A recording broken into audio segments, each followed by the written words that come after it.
Yepyeni bir tarif videosu ile daha hepinize tekrardan selamlar, sevgiler. Kanalıma hoş geldiniz. Bugün sizlerle birlikte oldukça kolay ve güzel bir yöntemle nefis açmalar hazırlayacağız. Tarifimize geçmeden önce videomu hangi ülke veya şehirlerden izlediğinizi yorumlarda benimle paylaşırsanız çok sevinirim. Ben hemen işe hamuru hazırlamakla başladım bile.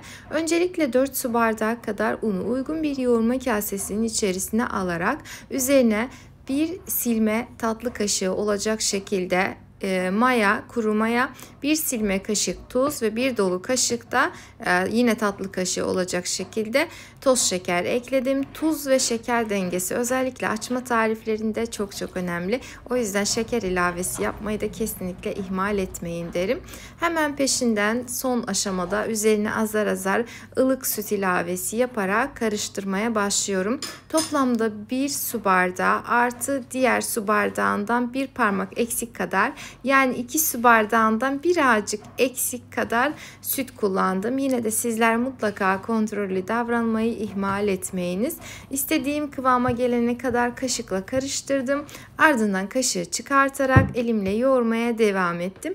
En az 6-7 dakika boyunca güzel bir kıvam alana kadar hamurunuzu yoğurmayı ihmal etmeyiniz.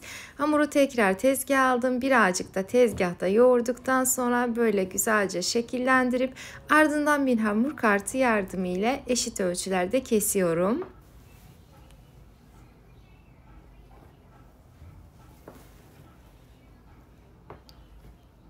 Hamuru ne kadar kesmiş olsak da tekrardan elimizle boyutlarını mutlaka eşitleyelim. Eğer bu işi profesyonel olarak yapıyorsanız, yani birilerine sipariş olarak hazırlayacaksanız veya pastanenizde satacaksanız mutlaka gram ölçüsüne dikkat ederek o şekilde hazırlamanızı tavsiye ederim. Yani mutfak terazisi kullanın derim. Ancak benim gibi evinizde ailenize hazırlayacaksanız sadece elinizle boyutlarını eşitleyerek bezelerinizi hazırlayabilirsiniz. Tamamını hazırladıktan sonra bu şekilde elimizle yavaşça tezgahın üzerinde yuvarlayarak hamura uzunluğuna bir şekil verelim. Videodan da gördüğünüz üzere hamur asla yapışmıyor, tam kıvamını almış, yani yeterince yoğrulmuş demektir. Eğer bu aşamaların tamamında hamurunuzda ele yapışma hissi varsa demek ki hamur yeteri kadar yoğrulmamış, elastikiyetini kazanmamıştır. Tekrardan yoğurmaya devam edip daha sonra işinize koyulabilirsiniz. Bu şekilde artık hazır olduğu ikinci bir aşamaya kadar üzerini örttüm ki üzerleri kurumasın. Eğer tepsinizi önceden hazırlayabiliyorsanız daha sonrasında o işleme hiç gerek yok. Yani üzerini örtmenize gerek yok. Direkt olarak borcamın içerisine de alabilirsiniz. Tamamen size kalmış. Hemen hızlıca borcamın içerisini güzelce yağladım. Ardından birbirlerine temas etmeyecek şekilde hamurları içerisine yerleştiriyorum.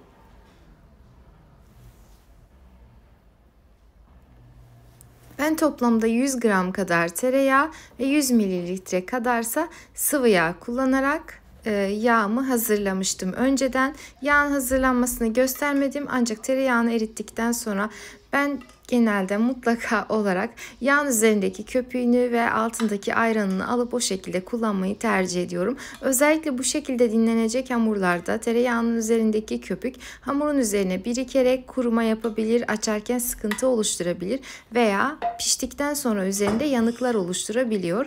O yüzden mutlaka özellikle ayranını ve güzelce üzerindeki köpüğünü temizleyip yağınızı sadeleştirmeyi unutmayınız. Üzerini yağladıktan sonra fırçayla her tarafına güzelce sürdüm ki dinlenme aşamasında hamurların birbirlerine yapışmasınlar ve üzerini örtüp yarım saat kadar oda sıcaklığında dinlendirdikten sonra gördüğünüz gibi hamurlar artık mayalanmış, yeteri kadar kabarmışlar. Hemen tezgaha alarak açma işlemine başlıyorum.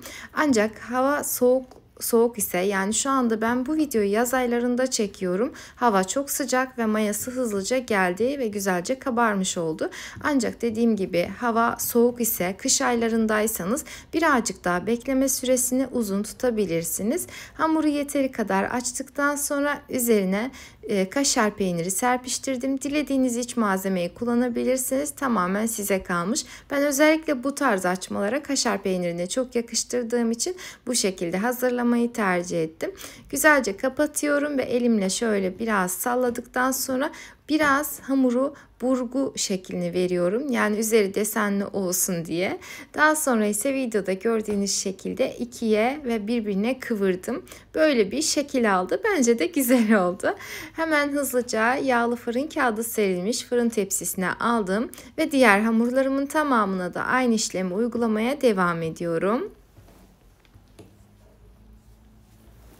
Hamurun güzel açılması için mutlaka önceden tezgahınızı yağlayın ve elinizi de ara sıra yağlamayı ihmal etmeyiniz. Zaten hamurumuz mayalı olduğu için ve yeteri kadar dinlendiği için oldukça hızlı bir şekilde açılacaktır.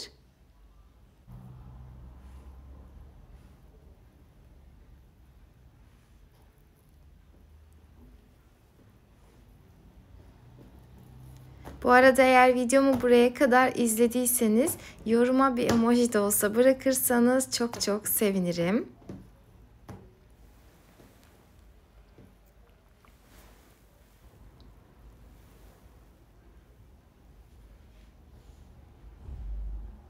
Ben bu şekli gerçekten çok beğendim.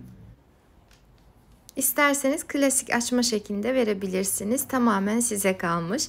Tamamını fırın tepsisine aldıktan sonra üzerlerine sadece yumurta sarısı süreceğim ki daha parlak ve güzel görünsün. Eğer daha çıtır olmasını isterseniz tekrardan üzerlerine birazcık yağ sürüp o şekilde fırınlayabilirsiniz.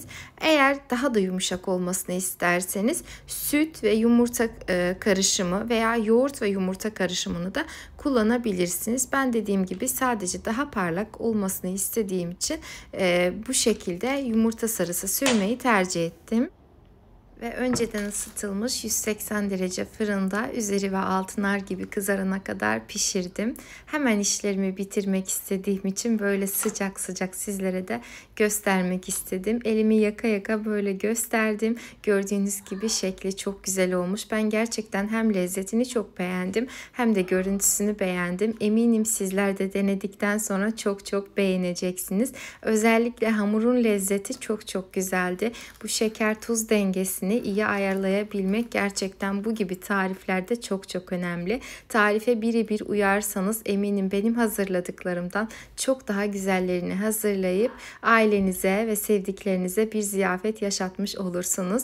Eğer beğendiyseniz tarifimi, videomu beğenmeyi, yorum yazmayı, kaydetmeyi ve sevdiklerinizle paylaşmayı ihmal etmeyiniz lütfen. Yeni videolu tariflerimden ise anında haberdar olabilmek için kanalıma tamamen ücretsiz bir şekilde abone olarak bildirim zilini tüm olacak şekilde etkinleştirmeniz yeterli olacaktır. Kalbinizin huzuru, evinizin bereketi daim olsun. Kendinize çok çok iyi bakın. Allah'a emanet olun.